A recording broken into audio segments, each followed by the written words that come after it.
Good morning to all of you. Today we are going to about inventory or stores management or inventory control techniques. Stores control അല്ലെങ്കിൽ inventory management എന്ന് പറയുക material cost കൺട്രോളിൻ്റെ രണ്ടാമത്തെ സ്റ്റെപ്പാണ്. അപ്പോൾ ഇവിടെ പ്രധാനമായിട്ടും production തടസ്സപ്പെടാത്ത രീതിയിൽ എത്രമാത്രം മെറ്റീരിയൽസ് നമ്മൾ മെയിൻറ്റെയിൻ ചെയ്യണം, വർക്ക് ഇൻ പ്രോഗ്രസ് എത്രമാത്രം ഉണ്ടായിരിക്കണം, അതിൻ്റെ സ്പെയേഴ്സ് കൺസ്യൂമബിൾസ് എത്രമാത്രം ഉണ്ടായിരിക്കണം, അതുപോലെ തന്നെ ഫിനിഷ്ഡ് പ്രോഡക്റ്റ് എത്രമാത്രം ഉണ്ടാവണം തുടങ്ങിയ കാര്യങ്ങൾ കൃത്യമായി മനസ്സിലാക്കുകയും അത് വേണ്ട വിധത്തിൽ നടപ്പിലാക്കുകയും ചെയ്യുക എന്നുള്ളതാണ് പ്രധാനമായിട്ടും ഇവിടെ ഉദ്ദേശിക്കുക. അപ്പം അങ്ങനെ സ്റ്റോഴ്സിൻ്റെ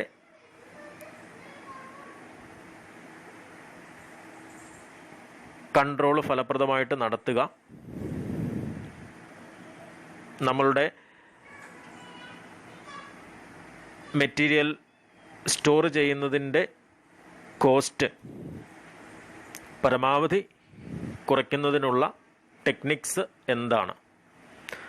അപ്പോൾ പ്രധാനമായിട്ട് നമുക്ക് അണ്ടർ സ്റ്റോക്കിംഗ് ഉണ്ടാകാൻ പാടില്ല, ഓവർ സ്റ്റോക്കിംഗ് ഉണ്ടാകാൻ പാടില്ല. അനാവശ്യമായിട്ട് നമ്മൾ മെറ്റീരിയൽസ് വാങ്ങിവെച്ചാൽ അത് വേസ്റ്റേജ് ഉണ്ടാകാനുള്ള സാധ്യതയുണ്ട്. അതുപോലെ തന്നെ നമ്മളുടെ ഫണ്ട് വർക്കിംഗ് ക്യാപിറ്റൽ ബ്ലോക്ക് ആകാനുള്ള സാധ്യതയുണ്ട്. ഫിനാൻസ് വളരെ പ്രധാനപ്പെട്ടതാണ്. അതുകൊണ്ട് ഫിനാൻസ് നമ്മൾ അനാവശ്യമായിട്ട് ഈ റോ മെറ്റീരിയൽസിലും മറ്റും ഇൻവെസ്റ്റ് ചെയ്യുമ്പോൾ അതനുസരിച്ച് മറ്റു മേഖലകളിൽ ഫണ്ട് ബ്ലോക്ക് ആകാനുള്ള സാധ്യതയുണ്ട്. പ്രോഡക്റ്റിൻ്റെ ഡിമാൻഡ് ഓരോ മാസവും വ്യത്യാസപ്പെടാനുള്ള സാധ്യതകളുണ്ട്. മെറ്റീരിയൽസിൻ്റെ ക്വാളിറ്റിയിൽ വ്യത്യാസങ്ങൾ സംഭവിക്കാനുള്ള സാധ്യതകളുണ്ട്. അപ്പോൾ അങ്ങനെ പല പല കാരണങ്ങളുള്ളത് കൊണ്ട് നമ്മൾ തീർച്ചയായിട്ടും എത്രമാത്രം മെറ്റീരിയൽസ് വാങ്ങണം, സൂക്ഷിക്കണം എന്നതിനെ സംബന്ധിച്ച് വ്യക്തമായിട്ടുള്ള തീരുമാനങ്ങൾ എടുക്കേണ്ടതുണ്ട്. അപ്പോൾ അങ്ങനെ ഏറ്റവും ഒപ്റ്റിമമായിട്ട് എന്ന് പറഞ്ഞു കഴിഞ്ഞാൽ മാക്സിമം ബെനിഫിറ്റ് കിട്ടുന്ന രീതിയിൽ എന്നാൽ ലീസ്റ്റ് കോസ്റ്റ് വരുന്ന രീതിയിൽ നമുക്ക് എങ്ങനെ മെറ്റീരിയൽ വാങ്ങി സൂക്ഷിക്കാം, അങ്ങനെ എങ്ങനെ നമുക്ക് സ്റ്റോഴ്സിനെ കൺട്രോൾ ചെയ്യാം, അതിനു വേണ്ടിയിട്ടുള്ള ടെക്നിക്സാണ് നമ്മൾ തുടർന്ന് കാണുക.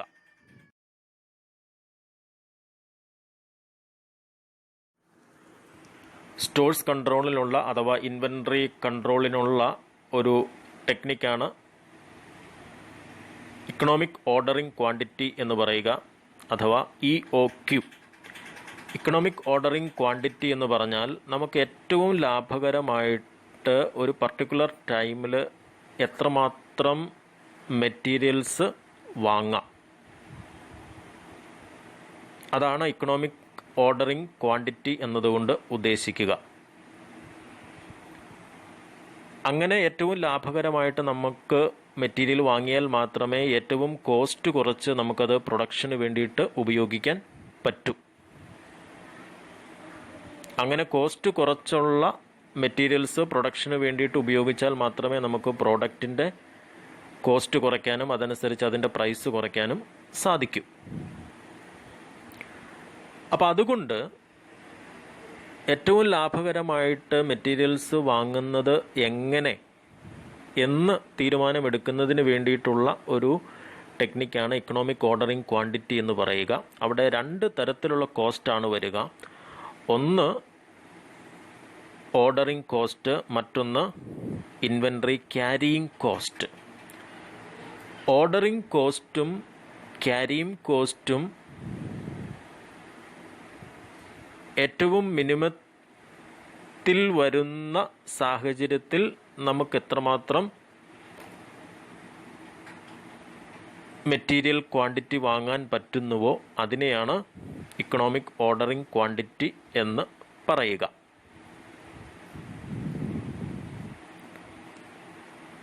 It is the quantity of material to be purchased at a time to optimize the cost thereon, whereby the ordering cost and carrying cost taken together per unit will be the lowest. It is also known as different names like optimum quantity, economic lot quantity, ideal quantity, ordering quantity, reordering quantity, etc. Economic ordering quantity is that quantity of a material to be purchased at a time in lot so that the cost per unit of the material supplied to production will be the lowest. എന്താണ് ordering cost? ഒരു particular ടൈമിൽ quantity of materials order ചെയ്യുന്നതിന് വേണ്ടിയിട്ട് വരുന്ന കോസ്റ്റിനെയാണ് ordering cost എന്ന് പറയുക.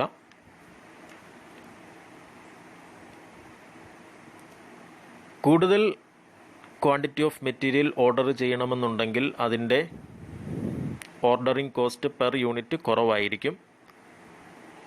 കുറച്ച് quantity of materials ആണ് പർട്ടിക്കുലർ ടൈമിൽ ഓർഡർ ചെയ്യുന്നത് എങ്കിൽ അതിൻ്റെ ഓർഡറിംഗ് കോസ്റ്റ് പെർ യൂണിറ്റ് കൂടുതലും ആയിരിക്കും. Ordering cost is the cost of placing one order at a time to purchase a particular material. അടുത്തത് ഇൻവെൻട്രി ക്യാരിയിങ് കോസ്റ്റ് അല്ലെങ്കിൽ ക്യാരിയിങ് കോസ്റ്റ് ആണ്. അതായത് സ്റ്റോറിൽ നമ്മളുടെ മെറ്റീരിയൽ സൂക്ഷിക്കുന്നതിൻ്റെ ഭാഗമായി ഉണ്ടാകുന്ന കോസ്റ്റുകളെയാണ് ക്യാരിയിങ് കോസ്റ്റ് എന്ന് പറയുക. അപ്പോൾ അത് പലതരത്തിലാണ് ക്യാരിയിങ് കോസ്റ്റ് വരിക. ഒന്ന്, interest on money locked up in the inventory. അതായത് ഇൻവെൻട്രി നമ്മൾ വാങ്ങുമ്പോൾ അതിന് ഫണ്ട് മുടക്കിയിട്ടുണ്ടെങ്കിൽ അതിന് വരുന്ന ഇൻട്രസ്റ്റ്, അത് ക്യാരിയിങ് കോസ്റ്റിൻ്റെ ഭാഗമാണ്. ഒബ്സോലസൻസ് കൊണ്ട് നമ്മളുടെ ഇൻവെൻട്രി നഷ്ടപ്പെട്ടിട്ടുണ്ടെങ്കിൽ അതിൻ്റെ കോസ്റ്റ് ക്യാരിയിങ് കോസ്റ്റിൻ്റെ ഭാഗമാണ്. സ്റ്റോറേജ് സ്പേസിൻ്റെ റെൻറ്റ് ക്യാരിയിങ് കോസ്റ്റിൻ്റെ ഭാഗമാണ്. ആ സ്റ്റോഴ്സിൻ്റെ ഓപ്പറേഷൻ വരുന്ന കോസ്റ്റ് ക്യാരിയിങ് കോസ്റ്റിൻ്റെ ഭാഗമാണ്. Carrying cost is the cost incurred on carrying or storing or maintaining inventory in the store. Carrying കോസ്റ്റും ഓർഡറിംഗ് കോസ്റ്റും ഏറ്റവും മിനിമത്തിലെത്തുന്ന ലെവലിൽ പർച്ചേസ് ചെയ്യാൻ പറ്റുന്ന മെറ്റീരിയലിൻ്റെ ക്വാണ്ടിറ്റിയാണ് ഇക്കണോമിക് ഓർഡറിംഗ് ക്വാണ്ടിറ്റി എന്ന് പറയുക. അത് ഗ്രാഫിക്കലായിട്ട് പറയുമ്പോൾ ക്യാരിയിങ് കോസ്റ്റും ഓർഡറിംഗ് കോസ്റ്റും പരസ്പരം ഇൻ്റർസെക്റ്റ് ചെയ്യുന്ന പോയിന്റിന് അനുബന്ധമായി വരുന്ന ക്വാണ്ടിറ്റി ഓഫ് മെറ്റീരിയലാണ് ഇക്കണോമിക് ഓർഡറിംഗ് ക്വാണ്ടിറ്റി എന്ന് പറയുക. ഓർഡറിംഗ് കോസ്റ്റിൻ്റെ പ്രത്യേകത എന്ന് പറയുക, കൂടുതൽ ക്വാണ്ടിറ്റി ഓഫ് മെറ്റീരിയൽസ് ഓർഡർ ചെയ്താൽ കോസ്റ്റ് പെർ ഓർഡർ കുറയും. കുറച്ച് ക്വാണ്ടിറ്റി ഓഫ് മെറ്റീരിയലാണ് ഓർഡർ ചെയ്യുന്നതെങ്കിൽ കോസ്റ്റ് പെർ ഓർഡർ കൂടും.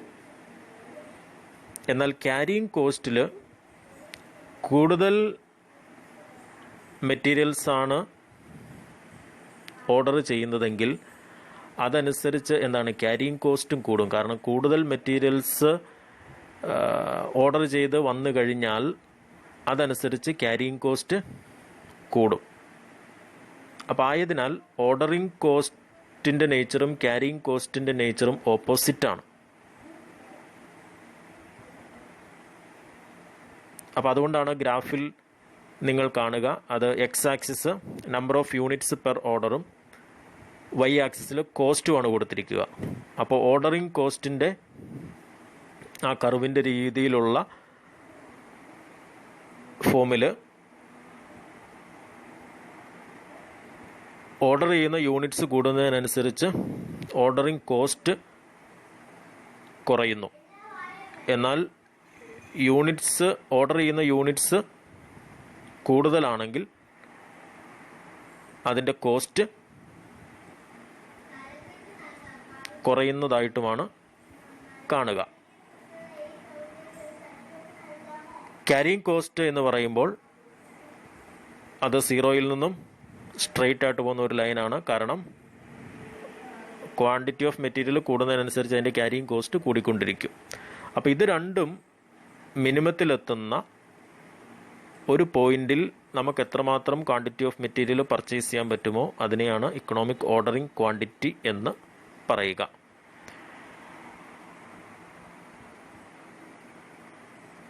One increase in the number of units ordered, carrying cost also increases, whereas per unit ordering cost move in the opposite direction. More ordering cost per unit is incurred for lesser quantity of materials ordered and vice versa. There is a point at which the carrying cost line and ordering cost line intersect. At this point, total of carrying cost and the ordering cost will be the minimum, and the quantity at this level may be determined as economic ordering quantity. ഇനി ആ ഗ്രാഫിൻ്റെ മുകൾ ഭാഗത്ത് കാണിച്ചിരിക്കുക ആ ഇയോക്കിൻ്റെ minimum total കോസ്റ്റും അതിനോടനുബന്ധമായിട്ട് കൂടുതൽ order ചെയ്യുകയും കൂടുതൽ carrying cost വരികയും ചെയ്യുമ്പോൾ അതിൻ്റെ ടോട്ടൽ കോസ്റ്റിൽ വരുന്ന ചേഞ്ചുമാണ് കാണിച്ചിരിക്കുക.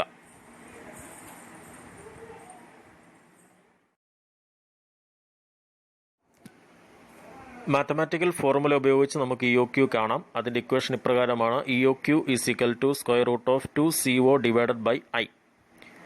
C എന്ന് പറയുന്നത് consumption of the material per annum, O എന്ന് പറയുന്നത് ordering cost per order, I എന്ന് പറയുക inventory carrying cost per unit per annum.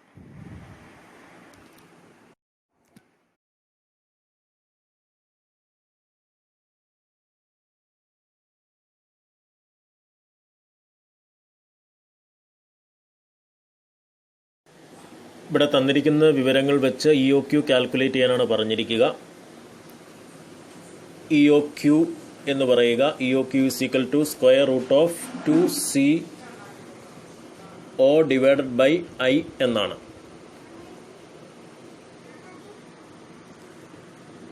C എന്ന് പറയുന്നത് consumption of the material per ആനമാണ്. അത് നമുക്ക് ക്വസ്റ്റ്യനിൽ തന്നിട്ടുണ്ട്,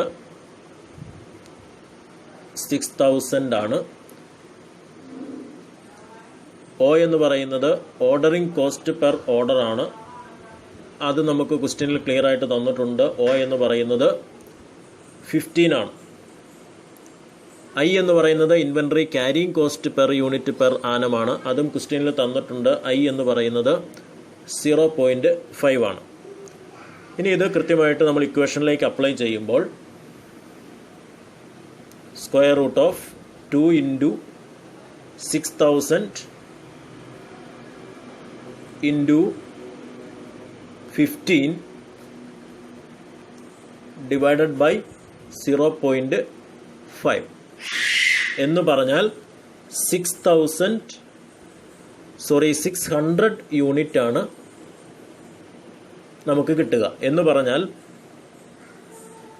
ഇവിടെ തന്നിരിക്കുന്ന ഓർഡറിംഗ് കോസ്റ്റും ക്യാരിങ് കോസ്റ്റും നമുക്ക് വരുന്ന സാഹചര്യത്തിൽ നമുക്കൊരു പർട്ടിക്കുലർ ടൈമിൽ വാങ്ങാൻ പറ്റുന്ന മെറ്റീരിയൽ എന്ന് പറയുന്നത് 600 യൂണിറ്റ് ആണ്. ഇതാണ് ഇവിടുത്തെ EOQ എന്ന് പറയുക, 600 യൂണിറ്റ്.